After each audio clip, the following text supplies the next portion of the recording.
Hola, buenas noches. Mi nombre es Lady Tatiana Holguín Sierra. Actualmente me encuentro estudiando en la Universidad UNAT, la profesional en seguridad y salud en el trabajo. En estos momentos voy a realizar la actividad del curso Fundamentos en Salud Pública y voy a presentar en diapositivas lo que es la evolución histórica de la salud pública. Bueno, ¿qué es la salud pública?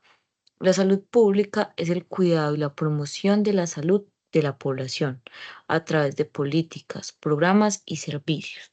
Sus funciones incluyen la prevención de enfermedades, la promoción de la salud y la gestión de emergencias sanitarias. Bueno, ahí hablan básicamente todo lo que es promoción y prevención de las enfermedades.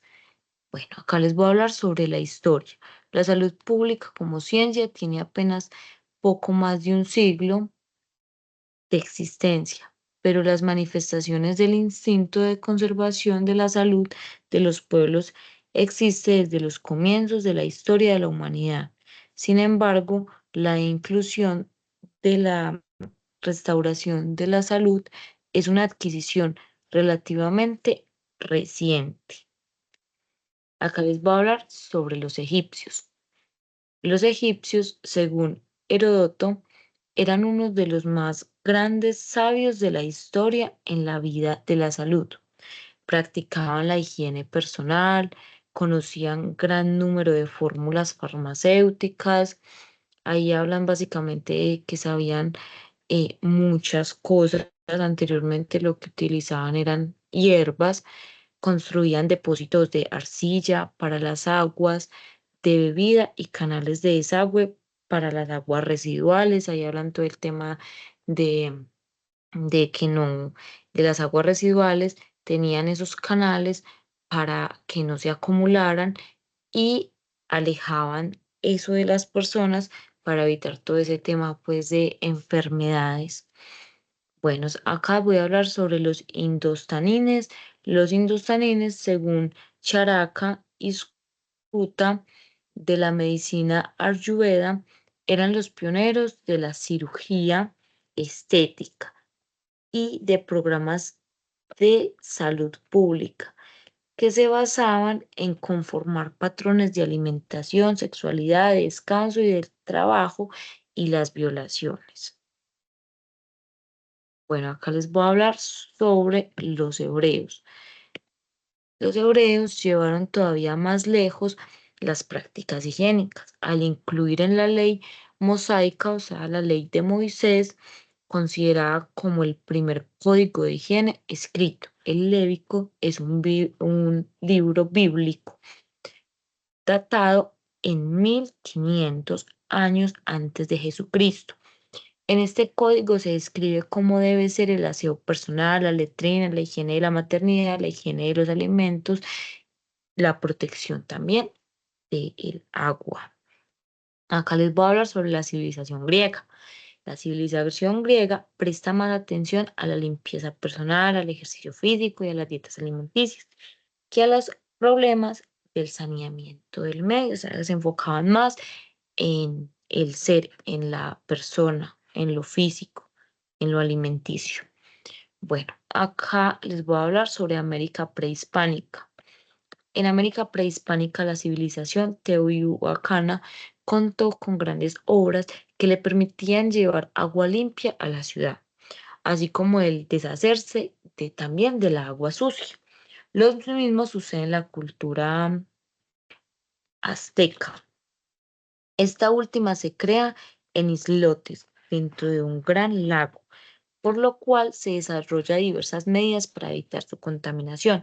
Se dice que los aztecas aprendieron a vivir con el lago, mientras que los conquistadores españoles hicieron vivir contra el lago teniendo que sufrir constantes inundaciones, algunas que duraron años e hicieron del viejo y limpio Teuchtlán una de las ciudades más sucias del mundo. Bueno, acá les voy a hablar sobre la Edad Media, presidida por el catolicismo. Se produjo una reacción contraria a todo lo que recordaba al Imperio Romano y al paganismo. El desprecio de lo mundano y la mortificación de la carne pasaron a ser las normas preferidas de conducta, por lo que el descuido de la higiene personal y el saneamiento público llegó hasta tal punto que junto con los movimientos migratorios bélicos y los bajos niveles socioeconómicos se produjeron las grandes epidemias de la humanidad. Esto acá estamos hablando totalmente diferente a lo que anteriormente estábamos hablando, que se preocupaban mucho más por la alimentación, por la persona, y acá estamos viendo que es todo pues lo contrario. La lepra se consiguió erradicar de Europa, como la marginación y el exterminio de los leprosos. Con respecto a la peste bubónica, esa peste es relativamente muy importante. Se debe hacer todo el tema pues de medidas de cuarentena en los puertos marítimos y cordones sanitarios en tierra. Es muy importante saber que es muy contagiosa y eso básicamente es una bacteria que se puede transmitir entre las personas y es de forma pues se contagia muy fácil. República de Venecia. En 1485 la República de Venecia estableció un tribunal permanente de supervisores de salud con especial atención en la prevención de la propagación de epidemias en su territorio desde el extranjero. Los tres supervisores inicialmente eran designados por el Senado veneciano y más tarde por el Consejo. Bueno, acá les voy a hablar sobre el acta de fabricación. En 1802 permitía que los magistrados locales nombraran inspectores de salud a eclesiásticos y jueces de paz para las inspecciones de las condiciones de las fábricas. Bueno, acá les voy a hablar sobre el siglo XIX, un desarrollo considerable de la salud pública en Europa y en Estados Unidos. En Inglaterra, Edwin impulsó las leyes de salud pública que contemplaban un conjunto de medidas para la sanidad, sobre todo en las ciudades industriales.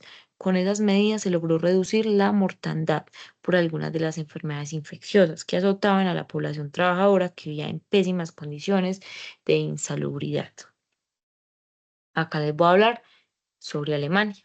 En Alemania, Rudolf, un gran patólogo de la época, al calor de las revoluciones de 1848, señalaba que la política es medicina en gran escala, mostrando con ello que las transformaciones sociopolíticas podían generar mejores condiciones para los trabajadores y con ello se lograría mejorar la situación de la salud.